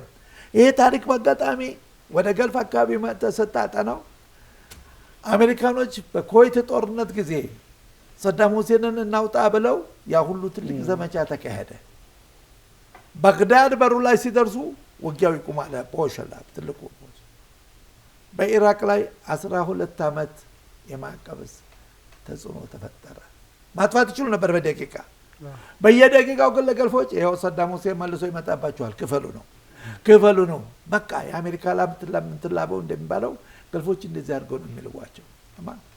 ከ12 ዓመት በኋላ ነው እንደገና ሰዳም ሁሴን የማጥፋት ውሳኔ የተሰጠው ኢራቅን ካጠፉ በኋላ። ኢራንንም 4250 ማዕቀብ ተጥሎባታል በዚህ ባለፉት ዓመታቶች በኒውክሌር የተነሳ። ግን ማጥፋት አልፈለጉም። አሁን እያስፈራሩ የመጠቀም ስልት ነው የፈለጉት። ዛሬ አሁን ከሰዓት በኋላ ይተኩሳል ምን ይተኩሳል ይባላል። ዛሬ ቤንያሚን የእስራኤል ጠቅላይ ሚኒስቴር ጋር ስብሰባ ላይ ነው ያለው። ለምሳሌ አሁን በአሁኑ ሰዓት ይሄ ባለበት ሁኔታ ምን እየታሰበ ነው? ክፈሉ ነው። ሌላው አሁን ያቀረበው ሀሳብ $30 ቢሊዮን ነው እያወጣሉት በቀን በወታደሮች እዛ በቆይታቸው ትከፍላላችሁ አላቸው ገልፎች። አቤት ነው። ስለዚህ ቢዝነስ ነው እየተሰራለው። ግብጽ ኢትዮጵያና ግብጽን ሊያሸማግል ነው ተባለ። ትራምፕ ይሄንንም ብሏል። እቀጨዋለሁ፣ ችግሩን አስማማቸዋለሁ አንተንና ብሎ በቃሉ ተናግሮ ነበረ። ምንድነው ያቀረበው ጥያቄ? ሁለት ጥያቄ ያቀረበው ኦፊሻላዊ ለግብጽ መሪ። አንደኛ የናይል ውሃ በቀጥታ ለእስራኤል የሚደርስበትን መንገድ ማመቻቸት፣ ይሄ አንዱ ጥያቄ ነው። ሁለተኛው የአሜሪካ የመንግስትም ሆነ ንግድ መርከቦች በኪዩስ ካናል ሲያልፉ ምንም ነገር ክፍያ እንዳታስከፍል። ተአምር የንግድ ጉዳይ ነው ካልኩ ለዚህ ነው ምንም ነገር ጥያቄ ክፍያ እንዳልጠይቃቸው። ይሄንን ቃል ከገባህ እኔ አብይ ጋር ሰው ሶስተኛ ጥያቄ ያለች ግን በኦፊሻል አልወጣችም። የቢንያሚን ጋር ንግግር አድርገው እስከሚጨርሱ የወሰኗት ነው። የጋዛ ነዋሪዎችን አንቀሳቅሰው ወደ ሶማሌላንድ የማስፈር ስራ ፍቃደኛ እንድትሆን የሚለውም ጥያቄ ለሲሲ ቀርቦለታል። ሲሲ ቆይ ሲልሰብበታል ከፈለክ ወስን፣ እኔ የግድቡን ጉዳይ ከአብይ ጋር እጨርሳለሁ በአንተ ጋር አገናኝቼ የሚለው ነው ጥያቄ ነው ያቀረበው። ስለዚህ ቢዝነሱ እየተሰራብን ያለው ማለት ነው ባጭሩ። ይሄ በዚህ መልኩ መታየት አለበት። ሱዳን የራሷ ውጥንቅጥ አለባት። እኛ ሱዳን ተከፋፈለች አንመኝም፣ ግን እንዳልኩ የሱዳን በቡርሃን የሚመራው ኃይል አሸነፈና ዛሬ ተቆጣጠረ የሚባለው የግብጽም ድጋፍ እንዳለበት ሆኖ ሌላ እኮ ውጥንቅጥ ይወጣል። የሊቢያ ጉዳይ ገና ጥሬ ነው፣ አልተነካም። ኢታማጆር ሹሙ ከቱርክ ተነስቶ 40 ደቂቃ እንኳን አልሞላችም እኮ ሲቃጠል አውሮፕላኑ። ማን ገደለው ማን አስገደለው አይታወቅም። አስከሬኑ ብቻ መጥቶ ማረግ ተሰኝቶለት ተሸኘ። ከትላንት ወዳ ባለፈው ሳምንት የቀዛፊ ልጅ ሰይፈ ኢስላም ተገደለ። ማን ገደለው? ለምርጫ የተዘጋጀ ነበር። ለምን ተገደለ? ለምን እዛ ቦታ አልተቀበረም? የራሷ ሊቢያ ውጥንቅጧ የወጣች ሀገር ነች። ስለዚህ እኛ ላይ ፎከስ ከሚያደርጉ ለነሱ ጉዳት የሚያመጡ አገራቶች እዛ ጎረቤቶቻቸው ላይ እየተፈጠረ ባለው ወደዛ አጀንዳቸው ቢያደርጉ መኝ ነበር። የፈለስቲን ጉዳይ የጋዛ ጉዳይ ይሄው ሁለተኛ ዓመቱን አሳልፏል። 150,000 ሴቶችና ህፃናቶች ናቸው የተገደሉ። ዛሬም እየተገደለ ነው በአጋጣሚ። የአካባቢ ሰላም አላገኘም። ስለዚህ የግብጽ ኃይል እኛ ላይ መጥቶ ከሚያቦካ ከሚጋግር እኛን ለማፈራረስ ከሚጥር እዛ በመብቱም በእምነትም በዝምድና በደምም ትስስር ያላቸው ጎረቤቶቻቸው ፈለስቲኖች ምን እየሆኑ እንደሆነ ያንን መንፊት የማረጋገጣቸው። እሺ ሳኡዲና ኤሚሬት በየመን ጉዳይ ተጣሉ። የመን ላይ በአጋጣሚ የግብጽ ሰራዊት እኮና የሱዳን ሰራዊት እኮ ተሳትፎ ነበር። ሳኡዲና ኤሚሬት ህብረት ፈጥረው ሁሲዎችን አጠፋለሁ ሲሉ እንዳልተጠበቀ ሆነ እንጂ የነሱ እኮ ጉዳይ አለ። ያም ክፍያ ጠይቀው ከፍለዋቸዋል። ያ የራሳቸው አጀንዳ ነው፣ እኛን አይመለከት። እኛ ሰላም ይፈጥሩ እንመኛለን እንደ ኢትዮጵያ። ኢትዮጵያ ከጥንት ጀምሮ የሰላም ሀገር የምትባለው የሰላም ሀገር ባትሆን እኮ ነቢዩ መሐመድ ሰለላሁ ዐለይሂ ወሰለም በዛች ቀውጢ ሰዓት ላይ ተከታዮቻቸው ችግር ሲያጋጥማቸው ሄዱ ወደ ፍትህ ያለበት አገር፣ ወደ እውነተኛ አገር፣ የእውነት ምድር የሆነች የፍትህ መንግስት ያለባት ወደ ኢትዮጵያ ብለው እኮ ነው የሸኙት። ስለዚህ እኛ ከዛ ጀምሮ ለዚህ ነው አትንኳቸውም ብለው ኑዛዜ የሰጡት። እኔ ወደዚህ ቢመለሱ አንዳንድ ምሁራኖች ሊቃውንቶች በአሁኑ ጊዜ ይችን አንቀጽ እያነሱ ኢትዮጵያ ባትነካ ይሻላል የሚለውን እያዳበሩ ነው። እኔ ይችን መግቢያ ካገኘው የኔ ሃይማኖት ድርጅቶች ክርስቲያኑ ሙስሊሙም ስለ ሀገር ጉዳይ ስለሆነ በአሁኑ ጊዜ የቤት ስራ አለባቸው ራሳቸው። የሚዲያው ብቻ አይደለም፣ የመንግስት ብቻ አይደለም፣ አሁን የሀገር ጉዳይ ነው። ወጣቱም በየትምህርት ቤቱ መወያያ ማድረግ አለበት ይሄን አጀንዳ። አስተማሪውም የሀገር ጉዳይ ነው ለሚያስተምራቸው ተማሪዎች ማቅረብ አለበት። የሃይማኖት ድርጅቶች በየመስጊዱ በየቤተ ክርስቲያኑ መጮህ አለብን። የሀገር ጉዳይ ወቅታዊ ጉዳይ ነው በአሁኑ ሰዓት። ዝም ብለን ጎንበስ ብለን አናልፈውም። እባካችሁ ይሄ የሚለውን ጥሪ ለማስተላለፍ ነው። በጣም ጥሩ። የግብጽ ፖለቲካ እንኳን ያው እንደሚያውቁት ነው። በተለይ በዚህ በፍልስጤም ፖለቲካ ላይ በፍልስጤምና በእስራኤል ወይም በጋዛ ሐማስና በእስራኤል ኃይሎች መካከል በነበረው ባለው ውጥረት ያላቸው ሚና በነ ጠቅላይ ሚኒስትር ቤንያሚን ኔታንያሁ ቀጥተኛ ትእዛዝ ይሄን ታደርጋለህ አታረግም አይነት ነው። አልሲሲ ያን ያህል እንትን ያላችሁ ሰውም አይደለም። በጣም በሚገርም ሁኔታ ፕሮፌሰር ወደዛ እንትን ስለሚለን ነው እንጂ ከ6000 እስከ 10000 የአሜሪካ ዶላር ካሳ እየከፈሉ ብር እየሰጡ ከአልሲሲ ጋር የቅርብ ግንኙነት ያላቸው አንድ የሲናይ ትራይብ ሰው አሉ። ነጋዴ ናቸው፣ በቱሪዝም ምናምን ስም ንግድ የሚሰሩ ሰው ናቸውና ያን እየከፈሉ የፍልስጤም ሰዎች አቅም የነበራቸው ጋዛ ላይ ያሉት በራፋ በኩል ገንዘብ የተቀበሉ ያልፉ ነበር። ያ ገንዘብ የት ነው የሚሄደው? በምን መንገድ ነው? ብዙ እንትን አለውና የግብጽ ፖለቲካ ምንም መሬት ላይ ያረገጠ ነው። አልሲሲ የነ ትራምፕን የፖለቲካ ፍላጎትን ማሟላት የሚችል የፖለቲካ ስብናም ያላቸው አይመስልም። በተለይ እነ ባይደን እኮ ብዙ ከዚህ ከሰብአዊ መብት አንጻር ብዙ ጥያቄዎች ያነሱ ነበረ። ያው ትራምፕ እንዳሉት እርስዎ ትራንዛክሽናል ስለሆኑ ገንዘባቸውን ካገኙ እንኳንስ የግብጽ ሰዎች ጉዳይ ሌላም ነገር የአሜሪካን ጉዳይ ላይ ያሳስባቸው ይችላል እና ብዙ ጥያቄዎች የሚነሱባቸው ሰው ናቸው። ኤኒዌይ ይሄ ባለበት ሁኔታ የአብደልፈታህ አልቡርሃን ጋር እንግዲህ ግብጽ በግልጽ ነው የምትሰራው።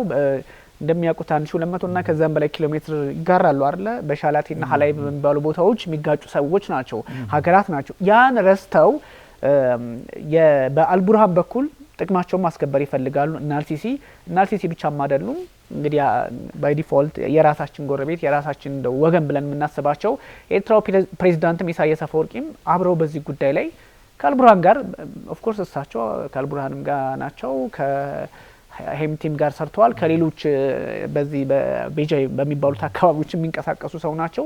እንደዛም ሆኖ ግን ይችን ነገር እየቆጠሩ የማምጣት ፍላጎት አለና የሱዳን ችግር አሊያንስ አለ እንደሚያውቁት ፕሮፌሰር በግልጽ መናገር እንችላለን። እኛ እንዳሉት ለሰላም ነው የምንሰራው። ለአርኤስኤፍም ሆነ ለሱዳን ጦር ሳፍ ለሚባለው ሰላም ነው የሚያስፈልገው ለሱዳን ብላ የምታስብ አገር ናት። ግን የሚያሳዝነው አርኤስኤፍ የሚደገፉት በእነ አረብ ኤሚሬቶች ነው። ግልጽ ነው። እነ ቻድ ይደግፏቸዋል። ሊቢያ ውስጥ የጀነራል ካሊፋ ሀፍታር ኃይሎች እነሱም አብረው ናቸው ይታወቃል። ሳውዲ አረቢያ እንግዲህ የለውበትም ትላለች። ኦፍ ኮርስ ከሱዳን ዋናው ጦር ጋር ነው ያለችው። ግብጽ አለች እንደሚታወቀው። እነ ቱርክም ራሽያ ብዙ የሚነሱ አሉ። እነሱን ተዋቸው፣ የኛ ወዳጆቻችን ናቸው አብዛኞቹ። እንደዛ ሆኖ ግን የሳውዲ አረቢያና የአረብ ኤሚሬቶች አፍሪካ ቀንድ ላይ የተከፈለ ፖለቲካ አለ በግልጽ የሚታይ። ይሄ ደግሞ ሁሉንም ይነካካልና ሱዳን ላይ ያለውን ጉዳይ ከዚህ አንጻር ብናነሳው ሱዳን እንዳልኩ የአረብ ሊግ አባል ነች፣ ኤሚሬትም የአረብ ሊግ አባል ነች። ጉዳያቸውም በራሳቸው በአረብ ሊግ በኩል ቢዋዩበት መንፊቴ ቢያገኙበት የተሻለ ይሆን ነበር። ይሄ አጀንዳ ግን ሊቀርብ አልተፈለገም። ኤሚሬት እሺ በሱዳን ገባች ተባለ፣ በሊቢያ ገባች ተባለ፣ በየመን ገባች ተባለ። ሁሉም እኮ ይዘው ራሳቸው ክልል ራሳቸው እኮ ውጥረት ነው የሆነ ያለው። በራሳቸው መዳኘት ከፈለጉ ደንብ አላቸው፣ ህገ መንግስት አላቸው። እኛ እኮ የአረብ ሊግ አባል አይደለንም። ለምሳሌ ተጠርተን እንኳ ቶሎ ምን እየሰራችሁ ነው ብንባል በምን አይነት ነው የምንጠራው? እኛ አፍሪካውያን ነን። እዛ ጋር የሚያስተሳስረን ነገር የለም። የሰላም ጉዳይ እንፈልገዋለን ለሁሉም ነገራችን፣ ለጎረቤቶቻችንም ሰላም እንዲሰፈን። ግን በእነሱ ውስጥ በሚከሰተው አለመግባባት እኛ ተጠያቂዎች አይደለም። አሁንም ደጋግሜ እንደምለው እኔ በአገሬ ክልል ውስጥ በኒሻንጎልም ይሁን ሶማሌም ይሁን አፋርም ይሁን ወደቦች መስራት መብቴ ነው፣ ግዴታዬ ነው አቅሙ ካለኝ። የሚሊተሪ ካምፕ መገንባት ግዴታዬ ነው አቅሙ ካለኝ። ለምን ነውር ይሆናል እኔ ጋ ሌላው ጋር? ለምን ይችን ደብቀው ዛሬ የሐሚቲና የቡርሃን ጉዳይ ውዝግብ ስላለ ሐሚቲን እየረዳችሁ ነው? ምንድነው ተጨባጭ አምጡልኝ። መጀመሪያ ሮይተር አስተላለፈው፣ ያ ቢዝነስ ጣቢያ ነው የራሱ ጉዳይ አስተላልፎታል። ያንን ኮፒ አድርጎ ግን እንደዚህ ማባዛት ማሰራጨት፣ ኢትዮጵያ ይሄን አደረጋች ይሄን አደረጋች ይሄን አደረጋች፣ ረዳች ሐሚቲን ምንድነው የረዳ ነው? አምጡልኝ ማስረጃ። አንድ እንኳን የሚጠቅስ እኮ አላገኘም። የኢትዮጵያ ወታደር ከሐሚቲ ወታደር ጋር ተገኝቶ የቻዱ ማስረጃ ቀርቦበታል፣ የኔጀሮ ቀርቦበታል፣ የማሊው ቀርቦበታል፣ የቻዱ ቀርቦበታል። ከተጎጆቹ ራሳቸው በምስክር የሰጡት ነው። ዳርፉሉም ላይ ሌላውም ላይ የሰጡት ነው። እኛ ያ በራሳቸው አጀንዳ ነው አንገባበትም። ሰላም ቢፈጥሩ እንመኛለን። ለኛም ሰላም ቢኖር ለኛም ሰላማችን ነውና። ግን እኛ እስኪ አንድ ኢትዮጵያዊ እኮ ስደተኛ አለ እኮ ግን ተቸግሮ እንኳ እዛ በሚሊተሪ በሚሊሻ ደረጃ ሂዶ የገባ ኢትዮጵያዊ አታገኝም። ልክ ካሁን በፊት በአፍጋኒስታን ጉዳይ አሸባሪ በብሎና ቢንላደን በተሰየሙበት ሰዓት ላይ የሌላው አገር ዜጋ በሙሉ ሲገኝ ኢትዮጵያዊ አልተገኘም እዛ ውስጥ። አፍጋኒስታንም ይሁን ከዛም ቀጥሎ ላለው ይሁን አንድ ኢትዮጵያዊ እኮ ኢትዮጵያ ሄዶ በአሸባሪነት የገባ የተፈረጀ የለም። ለንደን ውስጥ አንድ ለንደን እንግሊዝ ውስጥ የሚኖር በአጋጣሚ ሞግዚሽን ይዟል ሴቢ አደም ነበር የተባለው በዛን ጊዜ የአሸባሪ አባል ነው ብሎ ተጠልፎ ታሰረ። ሲመረመር ምንም ማስረጃ አልተገኘም። እንደውም ካሳ ከፍለውና አሰናበቱት። ኢትዮጵያኖች በዚህ ያሉ መድረክ የተሳተፉበት የሚል ነገር የለም። ሶማሌን ውስጥ ታገኛለህ በመቶ የሚቆጠር ሰማን። ኢትዮጵያኖች ግን በእንዲህ ያለው መድረክ ላይ በአሸባሪነት ገብተው የተፈረጁ ነው። ዝም ብሎ በስመ ሰሚ ይመጣሉ። እና ስለዚህ ከዚህ መልኩ ኢትዮጵያ የሰላም ሀገር ነች፣ ሰላም ትፈልጋለች። የኛ ችግራችን ግድባችን ላይ ያማቀብ ሲዘጋጅ ከውጭ እርዳታ እንዳናገኝ አይሰሩትም ብሎ የ2015 ስምምነት ሲሲ ከአልበሽርና ከኃይለ ማርያም ጋር ሲፈራረም ሰማን አይሰሩትም የሚል እምነት ነበረው። 40% ሲደርስ ነው እንደገና ጮሆቱ የጀመረው። የኢትዮጵያ ሕዝብ ከኪሱ አውጥቶ ነው እኮ ያን ግድብ የሰራው። ከሌላ እኮ 5 ሳንቲም እዳምጥቶ የተበደረውም የለም የሰራውም የተሳተፈለትም እኮ የለም፣ አንድም የለም። የኢትዮጵያ ሕዝብ ንብረት ነው። አሁን ደግሞ ንብረታችንን ካመረት ከሰራም በኋላ እንጠቀም። ጥሩ ልትመቱት ነው መቱት፣ ሊፈሩት። የመጨረሻ ውሳኔያችን የሞት ብይን ተፈርዶብን የምናልቅ ከሆነ እኛ እኮ ጥርምጥን ያለውን ግድቡን ከፍተን እኮ መልቀቅ እንችላለን እኮ ክፋት ከፈጠርን ከፈለግን። አሁን እነሱ ምን ያደርጉናል የሚለው ነገር አይደለም። ያ ግድብ ቢከፈት የተቀበረ ፈንጅ ማለት እኮ ነው። ባለሁን ባለበት ሁኔታ በይዞታው 62 ቢሊዮን ሜትር ኩብ ይዞ ወደ ጎን 150 ኪሎ ሜትር ወደ ላይ 26 ሜትር ይፈነዳል። ከሱዳን 30 ሚሊዮን ህዝብ ጠራርጎ አስዋን ግድብ ነው እኮ የሚገባው። ማንም ይከላከለው የለም። ወላ ግብጽ ሚሊተሪ አሁን ራፋል አውሮፕላን ተጨመረ።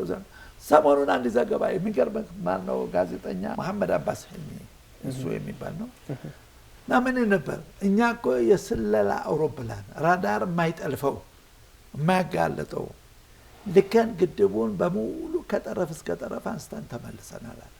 መግለጫ ነው የሰጠው ሜዳ ላይ።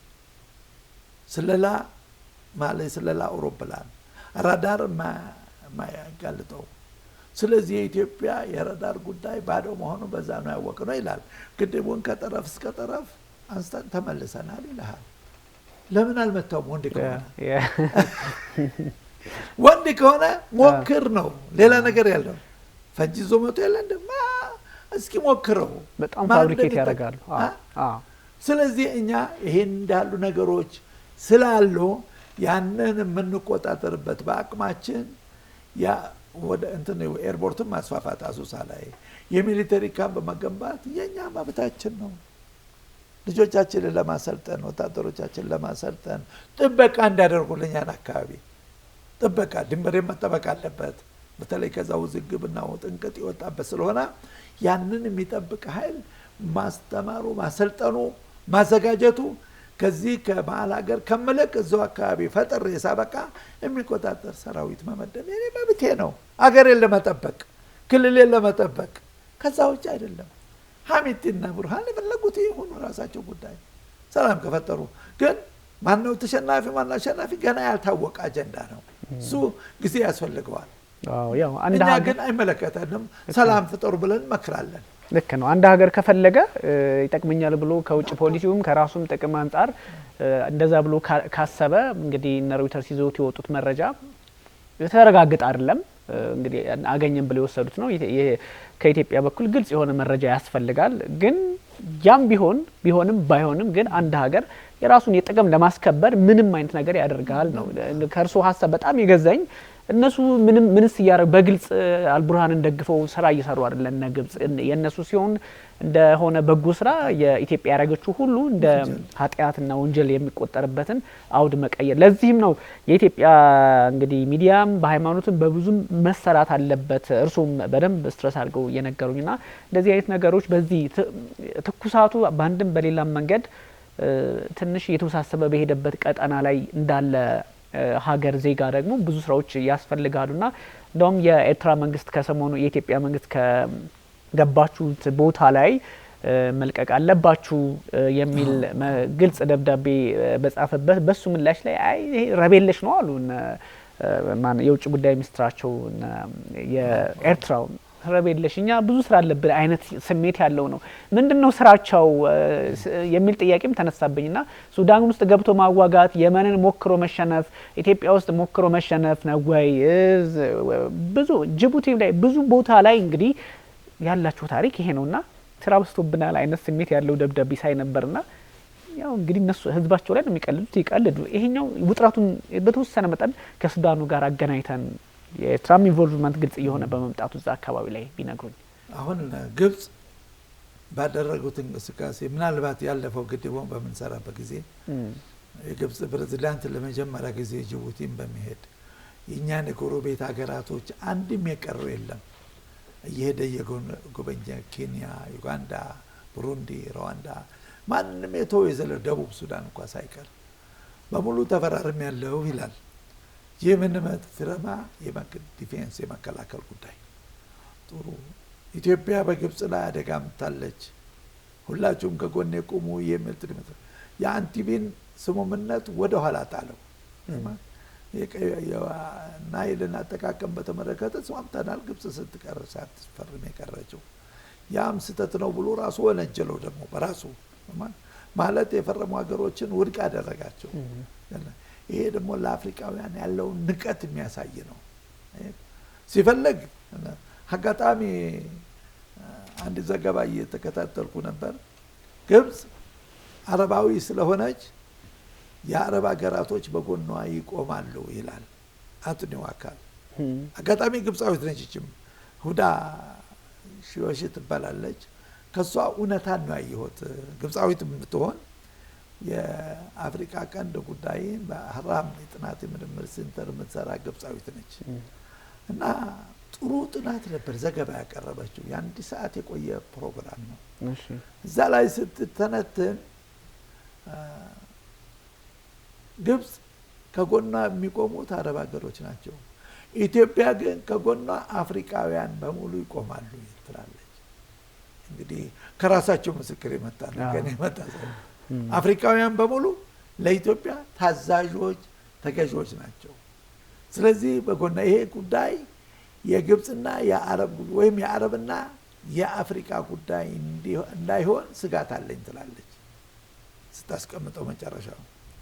ግብጽ አረቦችን ይዛ ተጎዳው ብላ የምትጮህ ከሆነ ኢትዮጵያ ደግሞ አፍሪካዎችን ይዛ በፖለቲካም ደረጃ በሌላም ደረጃ ክፍፍል ይኖራል በአፍሪካ ቀንድ ደረጃ። ስለዚህ ጥንቃቄ ይሻል ትላለች። የግድቡን ጉዳይ አመጣች። ምንም የሚያመጣው ለውጥ የለም አለች። እኛ ለሺህ ዓመታት ተጠቅመንበታል። ግድቡ ሳይኖርም ሲኖርም አሁን መጠቀም እንችላለን። አዎ በበጋ ጊዜ ተጽዕኖ ሊያስከትል ይችላል። የሚዘንበው ዝናብ ውስን ስለሆነ ግድቡ ያለው ውሃ በቂ ነው አይደለም፣ እሱ የጥናት ጉዳይ የሚያካሂደው ግን ወደደንም ጠላንም የኢትዮጵያ ንብረት ነው ትላለህ። የግብፃዊት ነች የምትመሰክርልኝ ብላ ሁዳሽ በሺ ዶክተሯ እና እንዲህ ያለው አጀንዳዎች ደግሞ ታያለህ እዛ ውስጥ የሚያረጋጋ ይመጣል። ኤርትራ ድራሹ የጠፋ መሪ ያለባት ምን ማሰብ እንደሚችል ከማን ጋር መኖር እንደሚችል 30 ዓመት ታገልናል። እሺ ይባርክልን። በማን አማካይነት በማን ትብብር ኤርትራን ገነጠልክ? ያ የራስ አጀንዳ። ከዛ በኋላ 35 ዓመት አስቆጠረ። የትኛው ነው የኢኮኖሚ ልማት የተካሄደው? ረሃቡ፣ ስደቱ፣ ስራ አጥነቱ፣ ተጽዕኖ፣ ፓርላማ የሌለባት ሀገር፣ ምክትል ፕሬዝዳንት የሌለባት ሀገር፣ ሚዲያ የሌለባት፣ ኢንተርኔት እንኳን የለም እኮ። የኤርትራ ህዝብ እኮ 21ኛ ክፍለ ዘመንን እየኖረ አይደለም። ያን ጊዜ ትንሽ ስምምነት ሲደረግ ላይ ከኛ ጋር የኤርትራ ህዝብ እኮ እዚህ ሲገባ እንባውን እያፈሰሰ እኮ ነው የሄደው። ያንን ስላየ ነው ያ ህዝብ አስተሳሰቡ ኢትዮጵያ በልጽጋ አድጋ ሲያይ እነኝህማ ነገ በኔ ላይ ይነሳሉ ብሎ እንደገና ቀየረና ከኢትዮጵያ ጋር ኩርፊያን የፈጠረው።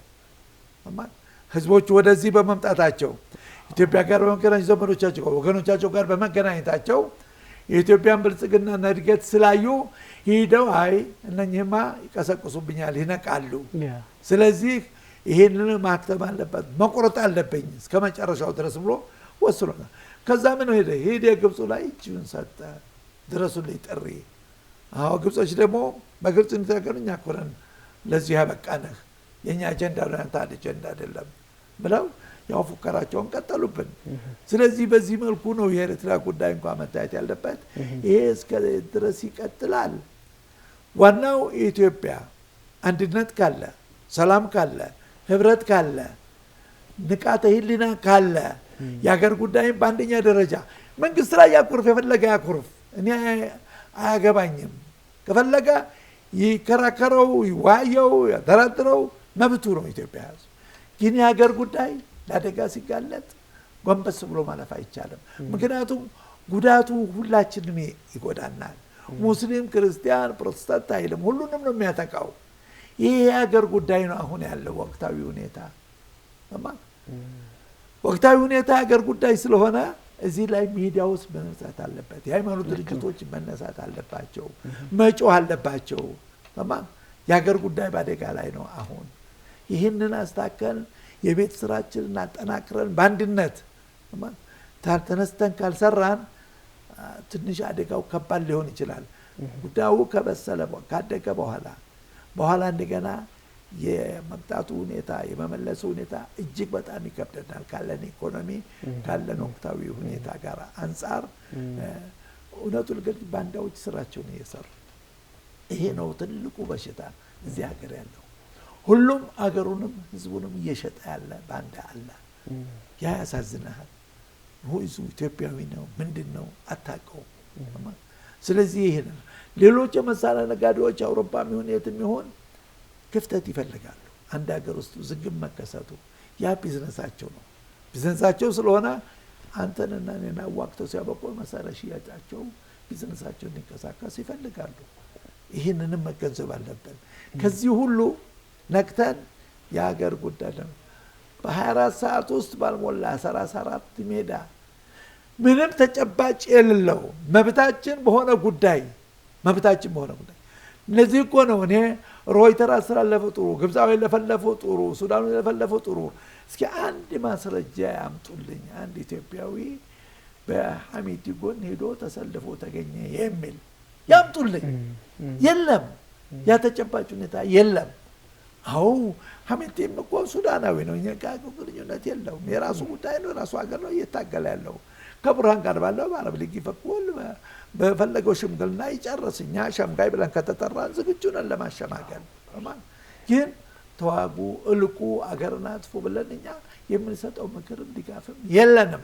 ምን ደግሞ ሌላው ከየትም ይምጣ በግለሰብም ደረጃ ይሆን በመንግስትም ደረጃ ሆነ በኩባንያም ደረጃ ሆነ ተጽዕኖ የማያስከትል እርዳታ ከመጣልኝ መቀበል ግዴታ ነው። ምን ችግር አለ? አልኮኮ ሲሲ ከትላንት ወዳ እንግዲህ አሁን አረብ ሊግና ሳኡዲ ምን እንደሆኑ ይታወቃል። አሁን ባሉበት ሁኔታ ላይ ሰማን። ያም እያለ ሄዶ ገብቷል። የወታደር ደሞዝ ስለቀነሰበት ከዛ ድጋፍ ለማግኘት ስለዚህ ሁሉም ቢዝነሱን እየሰራ ነው፣ ጥቅሙን እየሰራ ነው። ለኔ የመጣልኝ ጥቅም የሚመጣልኝ ከሆነ ምንድነው ኖሩ ማልቀበል? ምንድነው የሚያሳፍረኝ? ሰማን። ጥሩ እንትኑን ለመዋጋት ይበሉ እንግዲህ በግብጾች አጀንዳ እንዳልኩ ይሄ ግድብ ካለ ኢንቨስተሩም ወደዛ ይኮበልላል፣ ቱሪዝሙም ወደዛ ይኮበል ስጋት አላቸው። ማለት ኢትዮጵያ ማደግ የለባትም። በቃ ባላት ድህነቷ በኋላ ቀርነቷ መቀጠል አለባት። እሷ በፖፑሌሽን ከኛ በላይ ስለሆነች ታሪክም ስላላት እንትንም ታሪኩም ስላላት ያንን መነሻ በማድረግ ለኛ አደጋ ነች፣ ከኛ በላይ መሆን የለባትም የሚለውን ድምዳሜ እያስጨበጡ ያለው። ስለዚህ የሀገርን ጉዳይ ሳይሆን የስልጣን ማራዘሚያ አጀንዳ አድርገው ነው እየተጠቀመ ያለው ሲሲ። ሁለቱም ዙር አለፈ፣ ሶስተኛ ዙር ያለ ህገ መንግስት በተጽዕኖ ዝም ብሎ አልፎ ይኸው መቀጥሏል መግዛት። ሰማን። ሀገሪቱ አደጋ ላይ ስለሆነች መቆየት አለበት ብሎ የወሰነ ሰው ነው። ይሄን ባለበት ሁኔታ ያ የራሳቸው አጀንዳ እንደፈለጉ ያቁሉት እዛው አይመለከተኝም። ሰማን። እኛ ግን እንደ ኢትዮጵያውያን እኛ ከድህነት ለመውጣት ከራብ ለመውጣት እንፈልጋለን፣ እንሻለን። እስከ መቼ አንገታችንን ቀብረን ጎንበስ ብለን ማንም የመጣ እንደፈለገ አንገቴን ሰጥቼ እንዲያርደኝ በመለክ ይሄ የዋህነት ነው፣ ጅልነት ነው። እየተንፈራፈርኩ እየሞከርኩ መዳን አለብኝ፣ መቆየት አለብኝ። ይሄ ግዴታችን ነው። ይሄ ትውልድ ዝም ብሎ የሚያሳልፈው ጉዳይ አይደለም። እኔ እንኳን ዛሬ እንደ ሽማግሌ ባሳልፈው፣ ግን ይህ ወጣት ዝም ብሎ ጎንበስ ብሎ ያልፋል አይመስለኝም፣ ዝም አይልምና ይሄንን ግንዛቤ መያዝ አለበት። ለዚህ ነው ሚዲያውም የቤቱን ስራ ይስራ። ችግሮች በምንድን ነው እየተከሰቱ ያሉት? አረበኛ ነው። አረበኛ ቋንቋ በሰፊው ይስፋፋ፣ እንጠቀምበት። ውይይቶች፣ መድረኮች ይከፈቱ። ተማን ነጋዴውም ይንቃ፣ በዚህ ላይ ይወያይበት። የራሱም አንዱ አጀንዳ ስለሆነ የሃይማኖት መሪዎች የሚገናኙ ይወያዩበት የሀገር ጉዳይ ነውና ብሔሮች በሙሉ በአሁኑ ወቅታዊ ሁኔታ ላይ ህብረት ፈጥረው የሀገር አንድነትን የምንቀበል ከሆነ የምናምንበት ከሆነ ለዛ ሀገር አንድነት መሟሟት አለብን፣ መታገል አለብን የሚለው ልክ ነው። ይሄኛው ሀሳብ ሲነሳ ብዙ ጥያቄዎች አብረው ነው የሚነሱት። እንግዲህ እኛም አንዳንድ ጉዳዮቻችንን እየዘጋናቸው ብንሄድም ጥሩ ነው፣ በጎ ነው። ኦፍ ኮርስ የብዙ ሀገራት ችግር ውስጥ ያለ ሀገር እንኳን በአንዳንድ ጉዳዮች ላይ የሀገራቸው ጉዳይ ላይ በትልቁ ምስል ሲሆን ይስማማሉ። ብሔራዊ ጥቅም የሚባለው ላይ የናሽናል ኢንትረስት የሚባለው ነገር ላይ ሁሉም ይስማማል። አሁን ግብጽ ፖለቲካ ውስጥ አብዛኛው የተለያዩ ጀኒን ሆነው ከዚህ ከሃይማኖቱም አንጻር ከብዙ ጉዳይ ጀኒን ሆነው ሀሳብ የሚሰጡ ደግሞ በፋክትም በሳይንስም በተለያየ አጋጣሚም ደግሞ ግድቡም ጫና እንደማይፈጥርባቸው የሚረዱ በጎ ነገር ይመኛሉ። አንዳንዱ ደግሞ በተጫነበት ልክ እርሶ በዘረዘሩልኝ ልክ ደግሞ ሀሳብ የሚሰጡ አሉ። እንደዚህ አይነት ነገር ባለበት ሁኔታ ሁሉም ነገር እኛ ሀገር ውስጥ ያለው ደግሞ ዝምታ የሚመረጥበት ከሆነ እንደዚህ አይነት አንገብጋቢ የሆኑ ጉዳዮች ባሉበት እኛ ደግሞ ጠያቂዎች ሁሉ ጠያቂዎችም የሆንን ባለንበት ሰዓት በተለይም የቀይ ባህርን ጉዳይ እያነሳን ባለንበት ሰዓት ትንሽ ረገብ የማለት በመንግስት ላይ ብዙ ጥያቄዎች አሉ። በፓርላማ ምላሽ ይሰጡ መለከታሉ ጠቅላይ ሚኒስትሩ። ከዛም ባሻገር በውጭ ጉዳይ በኩል ስራዎች ይሰራሉ ተብሎ ይታሰባል። እጁን አጣጥፎ አይቀመጥም። መቼስ ግን በቅድም ባነሳናቸው በሚዲያዎች በማህበረሰቡ በተለያዩ አጋጣሚዎች የሆነ ጉዳይ በቃ አፍንጫችን ድረስ መጥቶ እስኪነካን ድረስ የመጠበቅ ነገር አለና እሱ ትንሽ እንደው አስፈላጊም አይደልና የሱዳኑን ጉዳይ እጅ አጣጥፎ የሚታይም አይደለም። ምክንያቱም የሱዳን በተለይ አልቡርሃን የሚባሉት ከግብጽ ጋር ለበርካታ ጊዜያት አብሮ በመስራት የኢትዮጵያን ፖለቲካ ከግብጽ አንጻር መቃኘትና ወደ ሱዳን የመውሰድን ፍላጎት አላቸው። አስቸጋሪ ቀውስ የመፍጠርና ከዚህ አንጻር እንደው ሀሳብ ቢሰጡኝ የመጨረሻ ሀሳብ። የመጨረሻ ሀሳብ ቡርሃን ሱዳን ሀላይብ የሚባል ቦታ የራሷ ንብረት የሆነ ግብጾች የወሰዱት በኃይል የሚያስተዳድሩት ባንዲራቸውን ሰቅለው የሚያሸበረቁበት ሁኔታ ነው ያለው። የሱዳን ህዝብ የመጀመሪያ ጥያቄው ይሄንን መብታችን ይከበርልን የሚል ሰላማዊ ሰልፍ ሁሉ ወጥተውበት ጥያቄ ቀርቦ መልስ ያላገኘ ጉዳይ ነው። ያ በይደር ተይዟል። አጀንዳውን ወቅታዊ ጉዳይ እንዳይነሳ ብሎ አልቡርሃን ለዚህ ወገን አልቡርሃን እኮ ከሐሚቲ ምክትል እኮ ነበር። አብረው እኮ ነው ለዚህ ሱዳንን ገነባለን ብሎ የተነሱት። ምን አጣላቸው? ለምን ተለያዩ? በምን ተለያዩ? ያ የነሱ አጀንዳ ነው። ቢስማሙ እንደማማቾች ነው። ሱዳን እኮ መልሳ ለመገንባት አሁን 50 ዓመት እንኳ ትግል ቢደረግ የነበራትን ብልጽግናና እድገት እኮ አጣለች። ሆስፒታሎች ፈራርሰዋል፣ ትምህርት ቤቶች ፈራርሰዋል፣ ዩኒቨርሲቲዎች ፈራርሰዋል፣ ንብረቶች ተዘርፈዋል። ሱዳን ውስጥ የተከሰተው ነገ ጊዜ ሰጠን ከጋዛ በላይ የሆነ ውድመት እኮ ነው የተከሰተው እዛ ውስጥ። በተለይ በዳርፉር አካባቢ ያለው ሁኔታ እጅግ በጣም አሳዛኝ ሁኔታ እኮ ነው የተከሰተው። ለምን ነው ይሄ? እውነት የማዕድን ቦታ እንትን ስለሆነች ነው? ማን ነው በስተጀርባ ሆኖ ይሄን ጥቅም ለማግኘት ጥረት አድርጎ እነሱን እንደዚህ የሚያዋጋቸው? ምን አይነት ቢዝነስ እየተሰራ ነው? ያ የቤታቸው አጀንዳ ነው። እድገታቸውን ሰላም እንመኝላቸዋለን ለሱዳኖች። ከዛ ውጭ ግን ኢትዮጵያን ለመጉዳት ተብሎ ከግብጽ ጋር አጋር ሆኖ መንቀሳቀሱ ኦልሞስት ካሁን በፊት ከሽፈባቸዋል 2-3 ጊዜ። በሁስኒ ሙባረክም ዘመን ጥያቄ ቀርቦ አልበሽር ውድቅ አድርጎታል። ከዛም ቀጥሎ ውድቅ ሆኗል። የጦር ልምምድ በድንበራችን ላይ አካሂደው ነበር። ያም ውጤት አልባ ሆኗል። ከዛኛ ግድቡ ተግባራዊ ሲሆን 13 ሚኒስትሮች ናቸው ከካቢኔው ከግብጽ የተባረሩት። ማለት የውጭ ፖሊሲያቸው ከሸፈ ማለት ነው። ውጤት አላመጣም። ግድቡ አለቀ ባልተጠበቀ ሁኔታ እና ይሄ ባለበት ሁኔታ ላይ አልቡርሃን በአሁኑ ጊዜ ወደ ግብጽ መጠጋት የነገታ ሱዳን እኮ ወደ 5 ሀገር እንድትከፋፈል ያለቀ አጀንዳ እኮ አለ። ምስራቁ ክፍል ለብቻ ራሱን የቻለ፣ ምዕራቡ ክፍል ለብቻ፣ ውስጡ ለብቻ፣ ሰሜኑ ለብቻ። ሱዳን ማለት ያቺ አንድ ሀገር የተከበረች የነበረች ወደ 5 አገራቶች የመከፋፈል አጀንዳ በተግባር የሚታይ። ሐሚቲ እኮ ዛሬ ተሸነፈ ተመታ እንኳ ቢባል በመጠኑ ሰማክ ሙሉ በሙሉ ሞተ ማለት እኮ አይደለም። እየተንፈራፈረም እያለም ሙከራ እያደረገም የራሱን የሆነ አጀንዳ ተግባራዊ የሚያደርግበት ጉዳይ አይመጣም ማለት አንችልም። ለምሳሌ አልቡርሃን እንተናን ከተማዋን ዋናዋን ኸርጡምን ተቆጣጠርን አለ። አልበሽር 2 ዓመት ሙሉ ተደብቆ ነበረ። ትላንት ያዝነው ብሎ አገር አስተዳደር ሚኒስቴሩ መግለጫ ሰጠ። 2 ዓመት ሙሉ ከእስር ቤት ወጥቶ ተቀምጦ ነበር ቤቱ። መልሶ አስገባው። አልበሽርም እኮ ራሱን የቻለ ደጋፊ ኃይል አለው። ሰራዊትም ሚሊሻውም አለ የሚደግፈው እሱ። በብሔርም ደረጃ ጥርሳ አሉ። ስለዚህ ይሄን ብሎ ሲያወጭ እውነት ሱዳን አሁን በግብጽ ደጋፊነቱም ሆነ በሌላው ደጋፊነት ሰላም አግኝታ አንድነት አግኝታ ትኖራለች? ያ መልሱ ገና ጊዜውን የሚጠብቅ ነው። እኛ ዋናው የራሳቸው ጉዳይ ግን ሰላም ይፈጥሩ እኛ እንመኛለን። ሱዳን ውስጥ ሰላም ቢኖር ለኛም ሰላም ይሆናል። ግን በሌለንበት አጀንዳ እያስታከኩ በራሳቸው እየተጣሉ ኢትዮጵያ ደገፈች የሚለው አጀንዳ ባይነሳ ደስ ይለኛል። እኛ ለማንም ኃይል ደጋፍ አንሰጥም። የራሳችን የሆነ የቤት ስራችን አለብን። ግን መብታችንን ለሚደፈር በእኛ ላይ ሞት ለሚያውጅ መከላከል መብታችን ነው። ይሄን ግንዛቤ ያዙልኝ።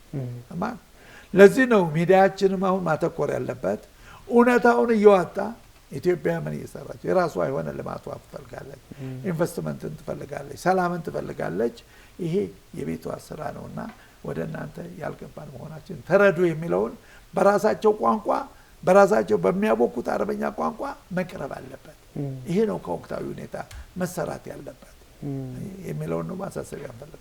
እሱ ነው ጥያቄውም የዲፕሎማቶቹም ጉዳይ ማለት በዲፕሎማሲ መንገድ የሚሰራውም ስራ አብሮ መታየት ያለበት ነው። ምክንያቱም ኢትዮጵያ አሁን በዚህ በቀይ ባህር ጉዳይ ላይ በተለያዩ በመታነሳቸው ሀሳቦች ላይ ዓለም ሀሳቧን ገዝቶታል። የኢትዮጵያን ቅድም መጀመሪያ ላይ ያነሱት ነገር አለ። ኢትዮጵያ በቀይ ባህር ላይ በነበረችበት ታሪኳ ሁሉ ሰላም ነበር። አሁን ምንድነው ያለው? ቀይ ባህር ከተባለ የተኳኮሱ የተቃረቡ ኃይሎችን እንደውም እኮ እነዚህ ፓይሬት የሚባሉት በቀላሉ መርከብ አስቆመው ዘርፈው የሚሄዱበት ነው የተፈጠረውና ይሄን እንግሊዝም ትፈልገዋለች፣ አሜሪካም ትፈልገዋለች፣ ራሺያም ትፈልገዋለች። ሱፐር ፓወር የሚባሉትም ሚድል ፓወር የሚባሉትም ይፈልጉታል እና ኢራን ሳይቀሩ ካለባቸው ስጋት ያው እነሱ ከእንትን ይደግፋሉ ቢባሉም ከሁቲዎቹን ጨምሮ ግን በአንዳንድ ሁኔታዎች ደግሞ የኢትዮጵያን አጋርነት የሚፈልጉበት አጋጣሚ በተለይም በዚህ በህንድ ውቅያኖስ አካባቢ አለና የትኛውም ኃይል እነ እስራኤልም ጉዳይ የሚነሳ ጉዳይ እየሆነ መጥቷል። ይሄ ስላለ ነው እና ኢትዮጵያ በዓለም አቀፍ ደረጃ ተቀባይነት ያለው ኮንሰፕት ፈጥራ ሳለ ግን አንዳንድ ችግሮችን ደግሞ በሚዲያም በማወናበድ በተለያየ አጋጣሚ የዓለምን ግንዛቤ በእንግሊዘኛና በአረብኛ ነው የሚሰሩት፣ ለብዙ ሰው ተደራሽ ናቸው። እኛ ግን እዚቹ ውሃ ቅዳ ውሃ መለስ እንዳንሆን ስጋት ስላለኝ ነው። ፕሮፍ ጥሩ ይኸው አንድ የኢራን ጉዳይ ነሳለኝ። አሁን ፍጥጫው ጠንክሯል። አሜሪካ ለምን መምታት ስትችል በደቂቃ ለምን ኢራን ማለት ኢራቅ አይደለችም። ኢራን ማለት ጋዛ አይደለችም። ኢራን ማለት ሱሪያ አይደለችም። ኢራን የረጅም ጊዜ ታሪክ ያላት ሰማህ። ይሄ ፋርስ ታሪክ ራሱ ስታነሳው በዛ አካባቢ ታላቋ ሀገር በመባል የምትታወቀው ሶዳም ሁሴን በነበረው ኃይል በነበረው ትጥቅ በነበረው የገልፍ ሀገራቶች ድጋፍ እንኳ 8 ዓመት ተዋግቶ ማሸነፍ ሲያቅተው ነው ከዛሬ ጀምሮ ጦሬን አቁማለሁ ብሎ ያለምንም ሽምግልና ሰላም የፈጠረው። ኢራንን ማሸነፍ ማለት ዘበት ነው። እዛ አካባቢ የሚተኮስ ጥይት ደግሞ ያን አካባቢ በሙሉ ያቀጣጥለዋል። መቼም ይሄ ሁሉ ዝግጅት ተደርጎ አንድ ጥይት ሳይተኮስ ያክተማል ማለት የዋህነት ነው። ትራምፕ ኢራን ቢያንስ ሁሉ ነገር የነጌታ ጋዛ ፈለስጢን ያ 2 ዓመት የወሰደ ጦርነት የሐማስ እኮ ሰራዊት አንደርግራውንድ እኮ ነው ሲኖሩ የነበሩት። ማዕከላቸውም ትምህርታቸውም ስልጠናቸውም ሕክምና ቤታቸውም በሙሉ መሬት ውስጥ ነው። ኢራን ማለት ሚሳኤሎቿ በሙሉ አንደርግራውንድ 80 ኪሎ ጥልቀት ውስጥ ባለ ቦታ እኮ ነው ያለው። የ12 ቀኑ ጦርነት ከእስራኤል ጋር የተደረገው የሚሳኤሎችን ጥንካሬ አይተው ዛሬ ብንያምን ያነሳ ያለው የኒውክሌር ውሳኔ ማዕቀብ ማድረግ ብቻ ሳይሆን ኢራን ሚሳኤሎችን ማምረት ማቆም አለባት ብሎ ጠይቋል። ኢራን በቃ ወደ ዜሮ ትመለስ ማለት ነው። ስለዚህ ኢራንም እጅ አትሰጥም። አዎ ሰላዮች ባንዳዎች አጥቅተዋታል። ብዙ መሪዎችን በተለይ በሚሊተሪ ደረጃ አታለች። አንድ ጄኔራል ሲሞት እኮ 5 ደቂቃ አልቆየም፣ ወዲያው ነው በምትኩ ሌላ የተሾመው። በቂ ኃይል አለ ማለት ነው። አሁን ደግሞ ሚሳኤሎች አንደርግራውንድ ነው ያሉት። ስለዚህ ሊፈነዳ ከቻለ እስራኤልንም ለአደጋ ያጋልጣል። እርግጠኛ ነኝ ያን አካባቢም ያተረማምሰዋል። እዛ ኢራን ውስጥ የሚነድ ጦርነት ወይም እሳት ሁሉ ጎረቤት ሀገራቶችን በሙሉ እንደውም ትላንት ማታ በኢሚሬት ላይ የመጨረሻ ማስጠንቀቂያ ሰጥታለች ኢራን። በጆርዳንም ላይ ሰጥታለች፣ ተጠንቀቁ አብራችሁ እንዳትደቆሱ የሚል ነው ማሳሰቢያው። ስለዚህ እዛ አካባቢ ያለው አየር ራሱ ውጥንቅጡ የወጣ ነው። ያ ባለበት ሁኔታ ላይ እኛ በዓለም ሰላም ቢሰፍን ምኞታችን ነበረ። ይቅር ትራምፕ ባለው የነጋዴነት ምንጭ ከአውሮፓም ጋር ተጣልቷል። ከቻይናና ራሻ ደግሞ ይሄን ጉዳይ ዝም ብሎ ሰሜን ኮሪያ ዝም ብሎ አያውትም። የቻይና ዘመን አመጣሽ መሳሪያ እየተጓዘ ኢራን ውስጥ ገብቷል። ይሄ ወደየት ይሄዳል? ይሰውረን ነው። ስለዚህ እኛ ፍላጎታችን ወደባችንን የንግድ ምርቶች ለማሰማራት ነው እንጂ የጦር መሳሪያ ለመላክ አይደለም የምንፈልገው። ያ ወደብ ሰማን። ከዚህ አንፃር ኤርትራ ያፈለገው ቢፎክር በቀል 135,000 ህዝብን 3 ሚሊዮን ህዝብ 135 ሚሊዮን ህዝብ ያለባትን ሀገር 3 ሚሊዮን ያግታታል ማለት ዘበት ነው። እኛ ምንፈልግ በግራችን ልክ የንጉስ መሐመድ ሳዲስ የሞሮኮ የሳህራ ጉዳይ አንድ ጊዜ ሲከሰት ህዝቡን እኮ በእግር ጉዞ ብለው ነው ጥሪ ያድርገው አረንጓዴ ጉዞ ተብሎ ሳህራን የተቆጣጠሩት በአንድ ቀን። እኛም ብሶት በባሰት 60 ኪሎ ሜትር ምንድናት እንደው በሰላማዊ መንገድ እንጨርሰው ብለን ነው እንጂ የማይበገሩ ከሆነ የማይገባቸው ከሆነ ንብረታችን እንዲመለስ በሚለው ዘመቻ ማድረግ 135 ሚሊዮን ቀላል ባወር እኮ አይደለም። በአመት የምናገኘው ነው ኤርትራን ህዝብ ብዛት በአመት 3 ሚሊዮን ተተኪ ኃይል አለኝ እኮ እዚህ ሀገር። ስለዚህ የዋህነት ነው ይሄ። ቁጥር ነው ይላሉ አንዳንድ ሰዎች። ግን ቁጥር ነው የሚባለው ለጠንካራ ጥሩ ኢኮኖሚ ላላቸው ጥሩ ሚሊተሪ ቤዝ ላላቸው ነው እንጂ ቁጥር ማተር ያደርጋል። ግን ቁጥር ሁሉም በየቤቱ ችግር ሲከሰትበት ሲመጣበት ዝም ብሎ ተቀብሎ ተኝቶ የሚቀበል የለም። ያን ጊዜ ይነሳል። እኔ ይሄ ነው የዚህ ግድብ ጉዳይ ማዕቀብ ሲጣልብን እንዲያንገነባ የኢትዮጵያ ሕዝብ ከሊስትሮ ተነስቶ እስከ መጨረሻ ደሞዝተኛውም ሁሉም ገንዘቡን አዋጥቶ ሲገነባ በዛ ነው እኔ ኢትዮጵያን ሕዝብ ጠንካራ ነው ብዬ የምገምተው። ስለዚህ አሁንም የሀገር ጉዳይ ሲመጣ የመራራቅም ሆነ ኩርፊያን በበኩላችን ሊኖር ይችላል ስበሳችን። የሀገር ጉዳይ ሲመጣ ግን አንድ የማይሆንበት አጀንዳ የለም። የፈጣሪ ኃይል ከሁሉ በላይ ደግሞ አለን። አመሰግናለሁ ፕሮፌሰር። እጅግ ነው የማመሰግነው። ውድ ተመልካቾቻችን ስትከታተሉት የነበረ የኢቢሲ ዓለም አቀፍ ነው ሰፋ ያሉ ጉዳዮችን በአፍሪካ ቀንድ ፖለቲካ ላይ በተለይም በሱዳን ውጥረትና እንደዚሁም አፍሪካ ቀንድ ላይ ኢትዮጵያን ጨምሮ በቀይ ባህርም በተለያዩ በመካከለኛው ምስራቅ ጉዳይ ሀሳብ ሰፋ አድርገን አስተናል። ፕሮፌሰር አደም ካሚል እንደዚሁም ደግሞ ቢኒያም ካሴ አብናችሁ ቆይታ አድርገናል። ቸር ጊዜ ይሁንላችሁ።